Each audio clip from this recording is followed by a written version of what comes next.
So hello guys, welcome to this tutorial. Now we are going to see what are recursive functions. So by the word recursive, it means we just call the function again. So basically what we do is when we define a function, we have a particular task. So we execute it. Suppose the task has some particular base case, and afterwards we want to use that function again. So basically what we are doing is we are just dividing that task into smaller tasks, and we are solving that smaller task again by the same logic. So I know it's a bit difficult to understand at the first because recursive functions are sometimes really difficult to understand. So I'm going to go with a smaller example or an easy example. So for example, you know what is the factorial of 5? Hold on, I'll just increase the size. So the factorial of 5 is you know 120. So what it is, 5 into 4 into 3 into 2 into 1. So this basically means 5 into the 4 factorial. So you know that is n factorial equals to n into n minus 1's factorial. So basically what does this mean is, see, this is a particular function called factorial of some particular number 5. So we are just taking out 5 and we are again taking the factorial of 4. So we don't know factorial 4 now. See, what we know is the base case is we know the factorial of 0 or the factorial of 1 is 1, that is 1 into 0 whatever. Actually that is other thing. So we basically know that the definition is the factorial of 0 and 1 is 1 itself.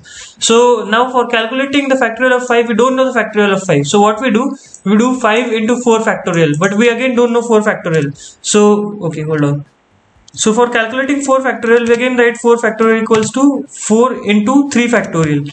So again this will, now we don't know 3 factorial. So we calculate the value of 3 factorial equals to 3 into 2's factorial.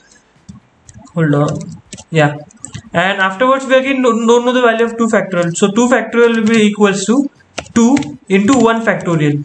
So we know the value of 1 factorial is 1. So basically to get the value of 5 factorial, what we do is we just break it into these steps, but at the last, this is the base case. We know at the base that the 1's factorial is going to be 1. So because of this, the 2's factorial will be 2.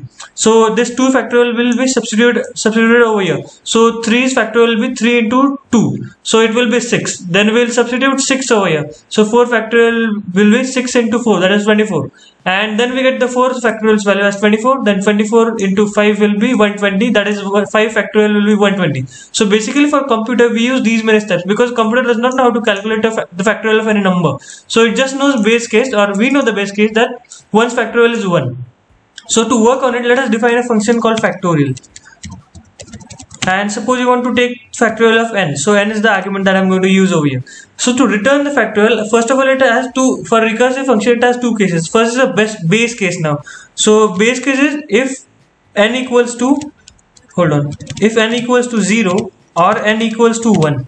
So if this is the case, we know the factorial is going to be 1. So what we'll do is we'll simply return the value of 1. That is, this is the 1 factorial. So that's what we are going to return. So else what is the case? Else what will we do basically is the factorial of n will be equals to, so what we'll return is n factorial.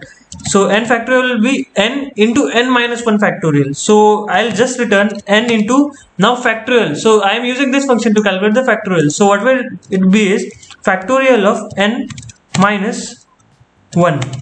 So basically this is all the function that I need to understand. So what is happening, hold on, I'll just take n and all as the input so that we execute everything. So n will be integer input, and after that I'll just print out the function factorial, and it should work because see, n factorial of n obviously.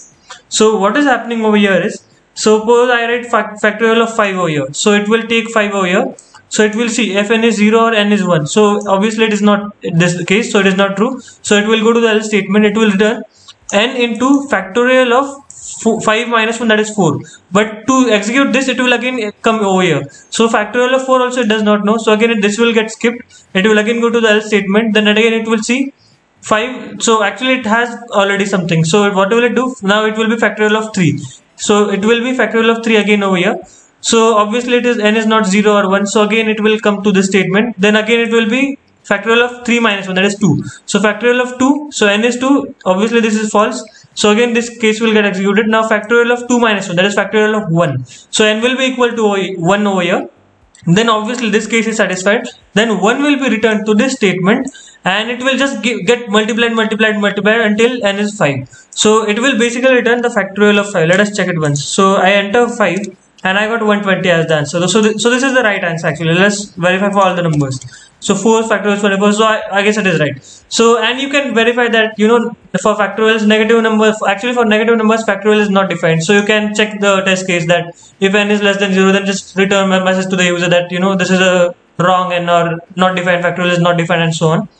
So basically factorials are defined from 0 to whatever positive numbers.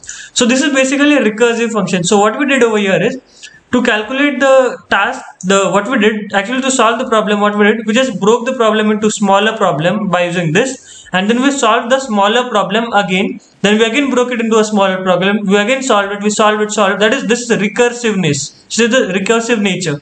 So we solved it up to the base case. That is when up to n is 0 or 1. Because when n is 0 or 1, we know the answer to that problem. So this is the, you know, last point of breaking, you can see.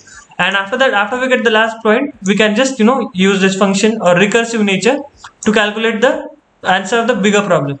So this is how recursive functions work. So you can use recursive function for many tasks. There are many, you know, nice logics and all. But this is the, you know, one of the simplest case for using recursive function, the factorial thing. So that's all for this video. Thank you.